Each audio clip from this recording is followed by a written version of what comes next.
Philippe Labro, né le 27 août 1936 à Montauban, en France, était un homme aux multiples talents, menant une brillante carrière dans le journalisme, la littérature, le cinéma et les médias. Cependant, derrière le halo du succès, la plus grande tristesse de sa vie ne résidait pas seulement dans un événement particulier, mais dans la combinaison de nombreuses pertes personnelles et de défis difficiles auxquels il a dû faire face.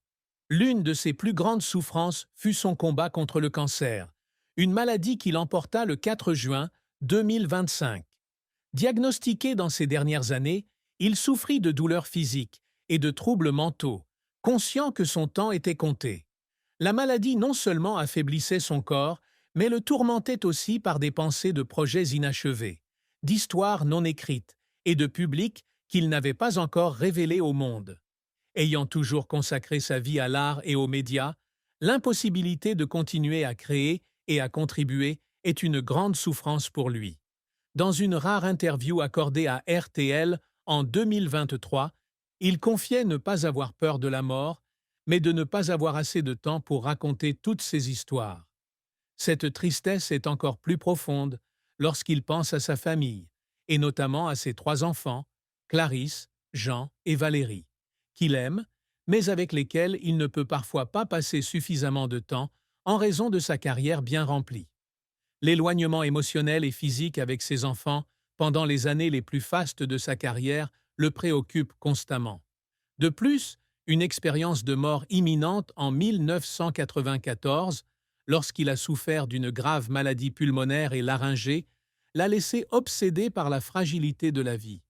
Même s'il a survécu, les souvenirs de ses jours passés en réanimation à l'hôpital Cochin à Paris, dans le coma, l'ont constamment poussé à réfléchir au sens de la vie et à la finitude du temps.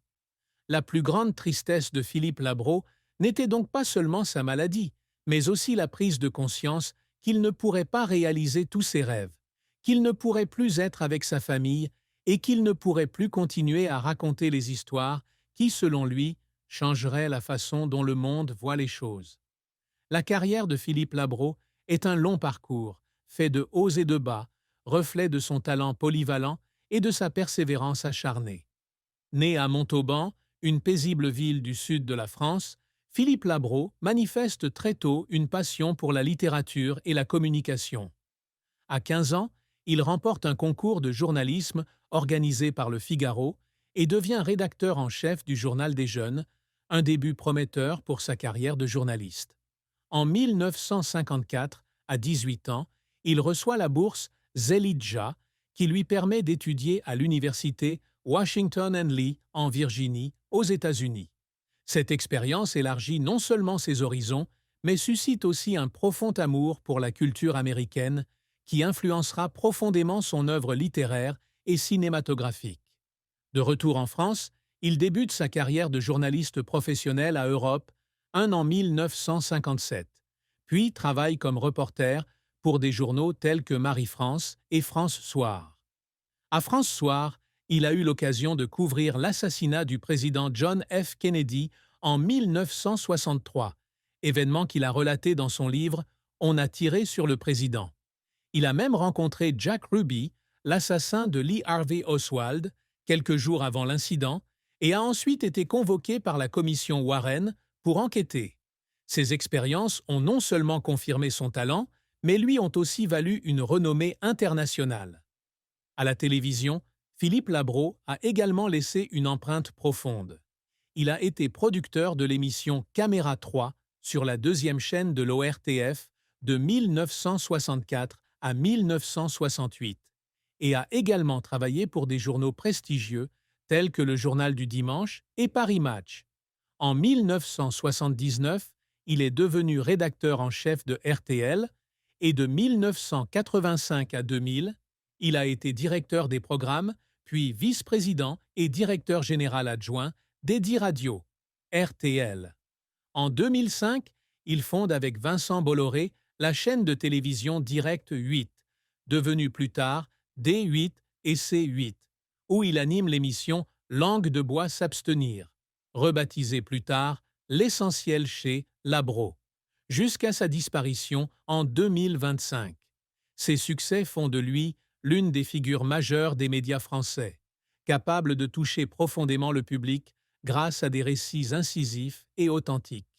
En littérature, Philippe Labro est l'auteur de plus de 20 ouvrages, dont beaucoup ont connu un grand succès.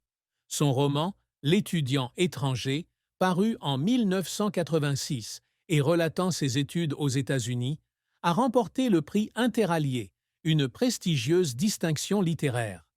D'autres œuvres comme Le petit garçon, 1990, 15 ans, 1992 et La traversée, 1996, ont également été largement saluées, témoignant de sa capacité à allier autobiographie et fiction pour créer des récits chargés d'émotions. Il a cependant connu des revers, notamment lorsqu'il a frôlé à 2 reprises le prix Goncourt, la plus haute distinction littéraire française, pour Un été dans l'Ouest, 1988, et Le petit garçon, 1990, avant d'être finalement dépassé par Éric Orsena et Jean Rouault. Ces échecs l'ont fait pleurer à plusieurs reprises, non pas par gloire, mais parce qu'il était convaincu que ces histoires pourraient toucher davantage de personnes si elles étaient davantage reconnues. Au cinéma, Philippe Labro a également connu un grand succès avec 7 films, dont Sans mobile apparent, 1971, L'héritier, 1973, avec Jean-Paul Belmondo, et Le hasard et la violence, 1974, avec Yves Montand. Il a également collaboré étroitement avec Jean-Paul Belmondo sur L'Alpagueur, 1976, un film d'action dramatique. Cependant, tous ces projets cinématographiques n'ont pas été couronnés de succès. Certains de ces films ont reçu des critiques mitigées, ce qui l'a parfois fait pleurer en silence, non seulement à cause de la pression de l'échec, mais aussi du dévouement qu'il mettait dans chaque œuvre. Auteur-compositeur, il a écrit pour des artistes majeurs tels que Johnny Hallyday, Jane Birkin et Eddie Mitchell, avec des chansons comme « Ne tuez pas la liberté », exprimant son esprit libre et créatif. Ses larmes ne viennent pas seulement de l'échec, mais aussi de ses efforts acharnés pour surmonter les difficultés, des nuits blanches passées à écrire des livres et à réaliser des films, aux longues journées de lutte pour lancer Direct 8 dans un secteur médiatique extrêmement concurrentiel. La vie de Philippe Labro s'est achevée sur une note tragique, laissant sa famille, ses amis et ses fans profondément attristés. Durant ces dernières années, il a lutté contre le cancer, un ennemi silencieux mais impitoyable. Malgré tous ses efforts, de la chimiothérapie aux thérapies innovantes, sa santé s'est progressivement dégradée. Il est décédé le 4 juin 2025 à Paris, à l'âge de 88 ans, entouré de son épouse, Françoise Labro, et de leurs enfants. Avant sa mort, il avait exprimé son profond regret de ne pas avoir pu achever son dernier livre, un ouvrage qu'il espérait être un ultime hommage aux États-Unis, pays qui avait façonné sa carrière et sa personne. Durant ces derniers jours, il restait souvent assis tranquillement dans son bureau, regardant Paris par la fenêtre, se remémorant ses jours à Montauban, en Amérique, et ses moments brillants à la télévision. Sa mort marque non seulement la fin d'un homme, mais aussi la fin d'une époque du journalisme, de la littérature et du cinéma français. Sa tristesse s'étend aux millions de personnes qui ont grandi avec son œuvre, de son journalisme incisif à ses films inspirants.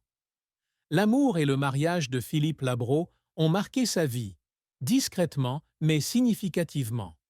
Il a épousé Françoise Coulon, une scénariste talentueuse, le 12 août 1978. Leur union, qui a duré près de 50 ans, a été une relation durable, fondée sur le respect mutuel et la créativité. Françoise, née le 3 juin 1944 à Besançon, a été non seulement sa compagne de vie, mais aussi sa compagne dans nombre de ses projets artistiques. Ils ont eu 3 enfants, Clarisse, Jean et Valérie, et il a eu un enfant de son premier mariage. Si son mariage avec Françoise était considéré comme heureux, Philippe Labro n'était pas exempt de chagrin discret. Sa carrière chargée, avec ses longs voyages aux États-Unis, ses heures incessantes à RTL et ses projets cinématographiques l'ont souvent tenu éloigné de chez lui.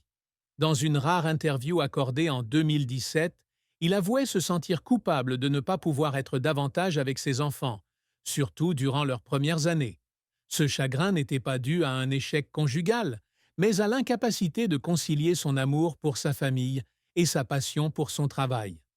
Françoise, cependant, l'a toujours soutenu, et leur amour était renforcé par une compréhension mutuelle.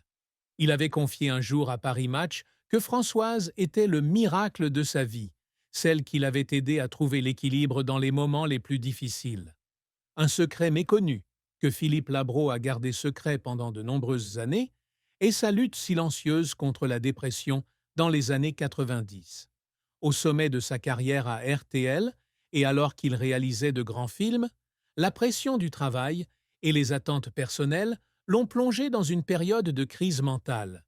Il n'en a jamais parlé publiquement, craignant que cela ne nuise à son image de journaliste, d'écrivain et de leader influent. Dans son livre La Traversée, 1996, il a fait allusion à son expérience de mort imminente en 1994, mais peu de gens savent que la dépression faisait également partie de son combat intérieur. Il a discrètement consulté des psychologues, suivi des thérapies et s'est appuyé sur le soutien silencieux de sa femme, Françoise, pour surmonter cette épreuve. Ce secret a été gardé secret car il ne